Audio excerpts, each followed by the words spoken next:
Okay, so we've been talking about force, and yesterday we started looking at diagrams, right? You don't necessarily have to write this. Just want to review a little bit. So we said if we had like a car, right? Do a car here. Some wheels, right? You don't have to draw this, I'm just reviewing. So we have this car, and this car has forces acting on it. One is the force of gravity. The other one is a force that acts opposite the force of gravity, which is force normal. That's when anything is sitting on, if an object is sitting on something like a table, the ground, anything, it has the normal force acting opposite gravity. Okay? And there's some times at an angle we're not to that yet. Okay? And then you have an applied force, F of A, if that's the direction the force is applied. And then usually you have a force of friction. And that's really the main forces acting here. Okay, you could have several applied forces actually, but we're not going to get that technical with it. Okay, so and then we said you can figure out the force by, figuring these all out, putting numbers in for these. Most of the times these are equal. Force of gravity and force of normal force is equal. Today we're going to look at, well, what if that's not the case? So let me clear this. Okay, so we talked about force diagrams in the Pythagorean theorem. So let's do this. So the Pythagorean theorem is this: a squared plus b squared. You should write this equals c squared. Maybe you remember it, but let's add it anyway. A squared plus b squared equals c squared. This deals with right triangles. Okay. So that says if you have a right triangle like this, has to be a right triangle, then if you have A, side B, this side C, you can use this equation. C has to be the hypotenuse, the longest side, right? Okay. And if that's the case, then we can figure out an unknown if we know two of them. So if we knew that A was 2 and we knew that B was 3, we could then plug it into this equation. Let me write it here. A squared plus b squared equals c squared. We could plug it in. 2 squared plus 3 squared equals c squared. We don't know. We have 4 then plus 9 equals c squared. And then don't worry about these boxes. You don't have them on your paper yet, hopefully. And then so we have 13 equals c squared. And then if we want to know what 13 is, we just square root. Take the square root of both of them, right? 13 isn't an easy square root, so we can just leave it. So the hypotenuse of C is the square root of 13, right? Those people have done this, I hope. Yeah, because it's 4 plus 9, right? So most people should know this, especially if you're in 9th or 10th grade. Easy, right? Okay, you've done this many, many times. Okay, we're going to use this idea to figure out these force diagrams today. And I'm going to show you how they work, and then I'm going to give you some practice with them. So, any questions so far? Okay, so I'm going to do this now. I'm going to erase. So, you ready? Okay, so we have that Pythagorean theorem idea. So then if we have, I'm going to use a box this time. Sometimes I use cars and such. This time I'm going to use a box. And let's say we have forces acting on this box. Okay, we have this force, force 1. We have force 2. We have force 3. They should be straight, but it just doesn't work that way. Usually. Force 4, I'm sorry. 4. Okay, write that down. Everybody do that. Yourself a box and write in all those letters. Force 1, force 2, force 3, and force 4. So we're going to say they all have different forces. So this is 10 newtons. Let's make this 7 newtons. Let's make this 6 newtons, and then let's make this 3 newtons. So add them too.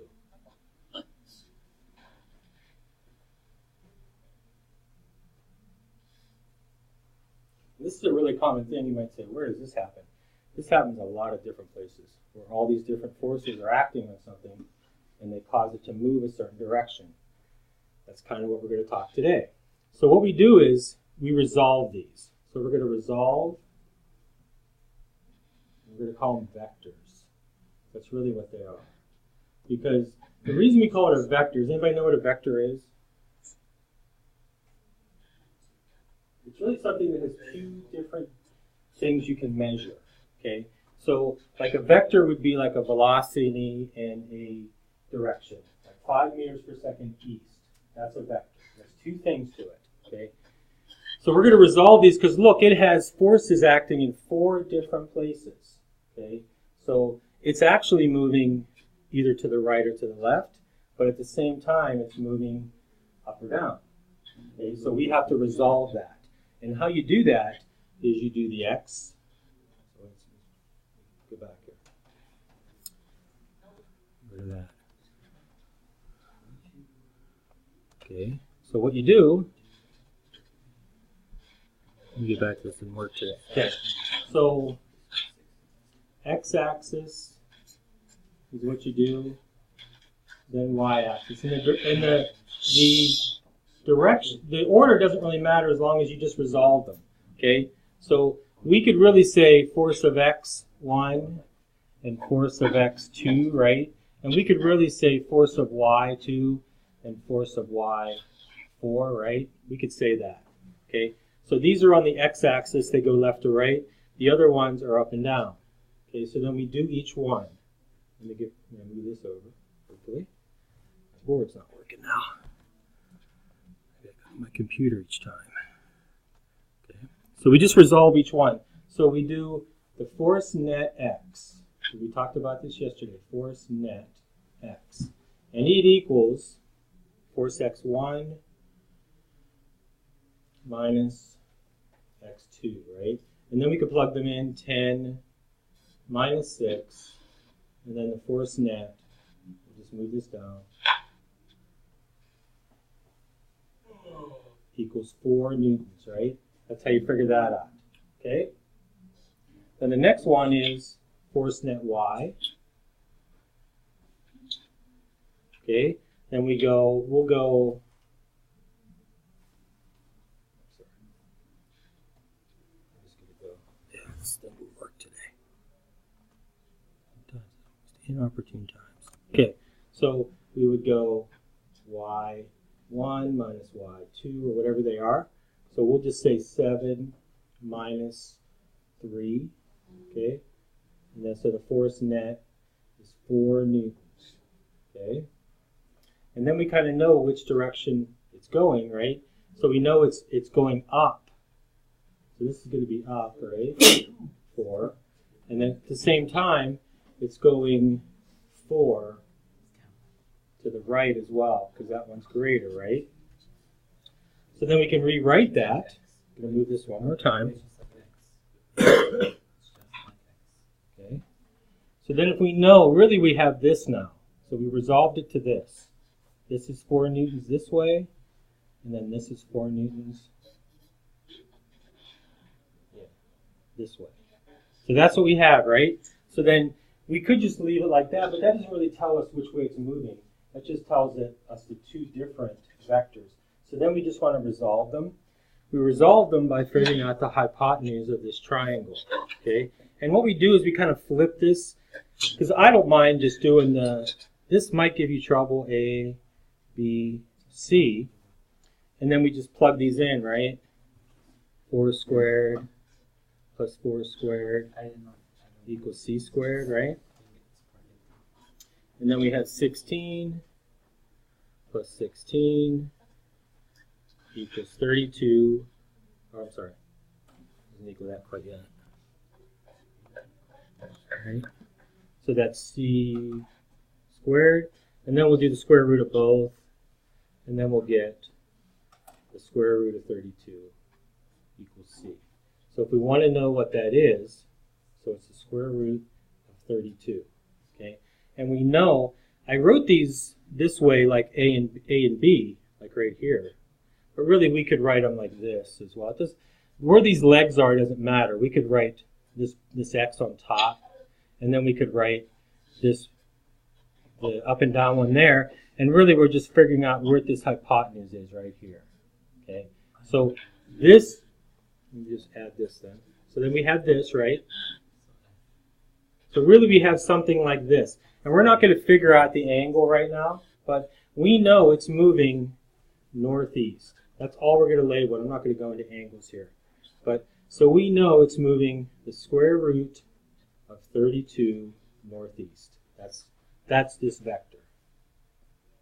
Or that's the forces acting on that. And then square root of 32, yeah, come on. This doesn't work sometimes.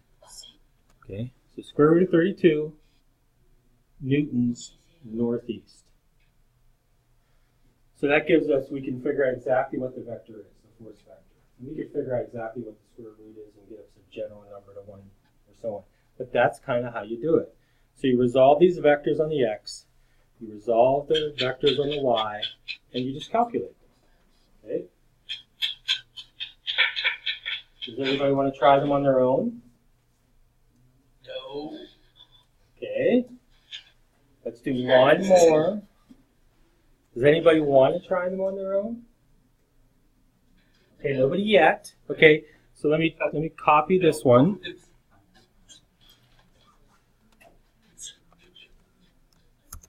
So I'm going to give you a new one. Okay.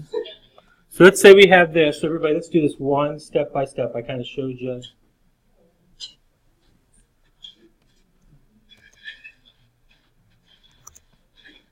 Come on.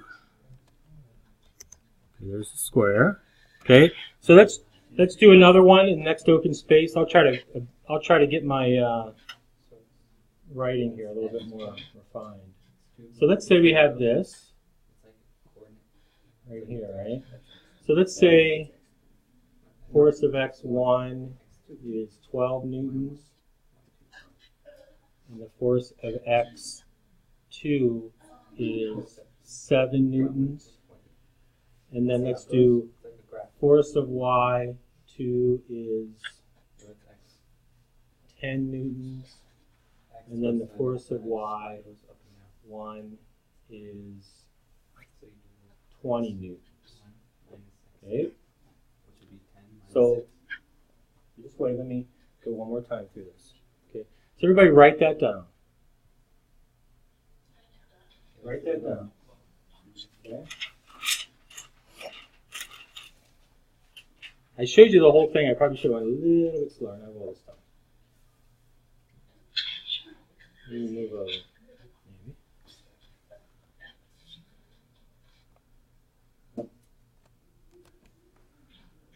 Maybe. I'm going to make this smaller.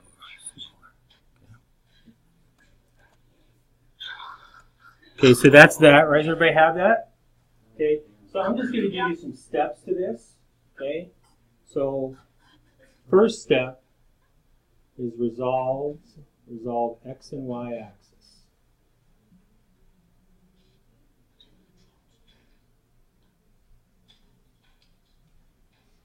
Leave a little bit of space. Okay. And then determine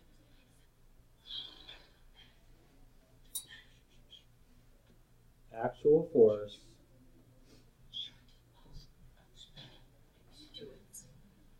using, I'm going to say PT, that's the Pythagorean theorem. And that's really the two steps that you're going to use. So you might want to give yourself, I didn't give myself enough space here, I think, but I can always move, but you might not be able to so easy. So you might want to, otherwise you get to write small. I don't think there's that much to write though. Okay. And you could also say, look, what might be helpful here would be to put right or left if it's confusing to you when you're looking at the diagram and you're not sure what's going on. Okay. So here we go. So let's do this one more time. So we resolve the x and the y. We do that one at a time. So here's the first x, 12 and 7, right? So the f of x net, because what's the net force? We have a force acting to the left of 7, to the right of 12. So we take 12 minus 7. That gives us 5 newtons. And we can put in r. That's right. So that's the x, yes. Okay, that's fine. Yes. Good. And then you do f of y net. Same thing. We have this one right here, 10 and 20. So we'll use the bigger one first. 20 minus 10 is 10 newtons up. Like that.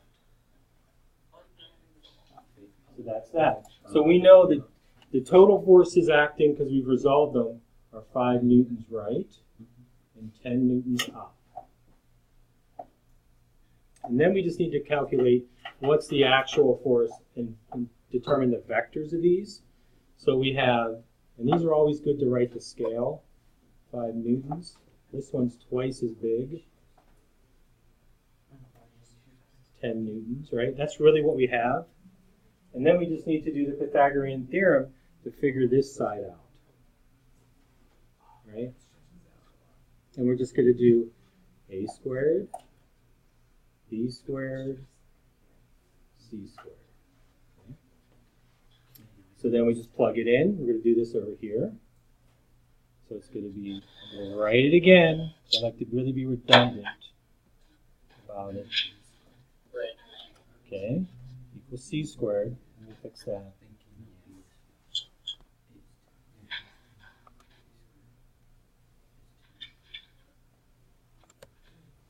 C squared. Then we just plug it in, 10 squared plus 5 squared equals c squared, right? This is 100, this is 25, that's c squared, and then we have 125 equals c squared. We do the square root, and then c is the square root of 125. Okay, so that's kind of how you do it. And then we could then rewrite it, and we know this is going to be newtons, right? And we know it's going to be northeast. So we don't know exactly the angle, but we know, because look, the force up is twice as much as the force to the right. So we can kind of give it a sharp incline, and we could say the square root of 125, and then we could say northeast, something like that. Okay? Kind of how you do it. So what I want you to do now, any questions on this, please ask.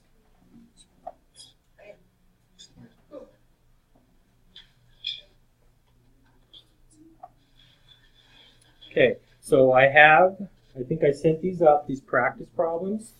If you guys want to get these out and try them. What is this?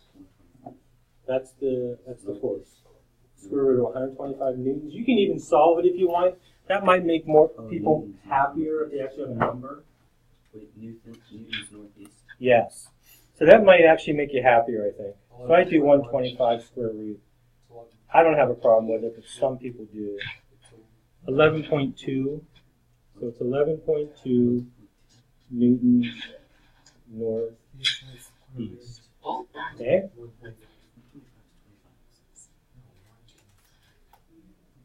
So the square root of 125 is like 11.2.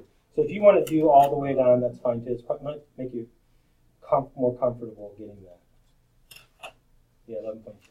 Okay, so go ahead and work on these force calculations, and you can ask for help if you want. Okay, I'm going to put the answers on the board here in a minute, start showing them to you, so you can check yourself. You got like 6 of them. They're not that difficult. I mean, probably shouldn't say that. But go ahead and work.